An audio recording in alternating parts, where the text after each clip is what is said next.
Mahigit 1 centavo per kilowatt hour na bawas singil sa kuryente. Ipatutupad ng Meralco ngayong Mayo. Dating Iloilo City Mayor Jed Patrick Mabilog, itinalagang Undersecretary for Public Safety ng DILG. Sa isang mensahe sa GMA News Online, kinumpirma ni DILG Secretary John Vic Rimulya na nanumpa sa kanya si Mabilog.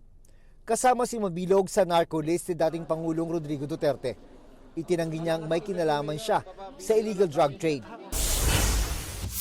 Pulis Malolos na nambugbog sa kanyang live-in partner, nagsorry. Marami pong iniisip, hindi ko na rin po nakilala yung sarili ko sa nangyari. Sa dami po namin problema sa negosyo at sa ibang personal pa po namin buhay. Walang imik ang dating kinakasama na nakaharap niya sa NAPOLCOM.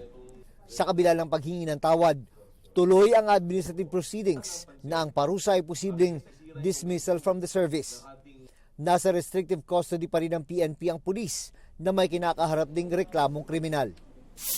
June Veneracion, GMA News.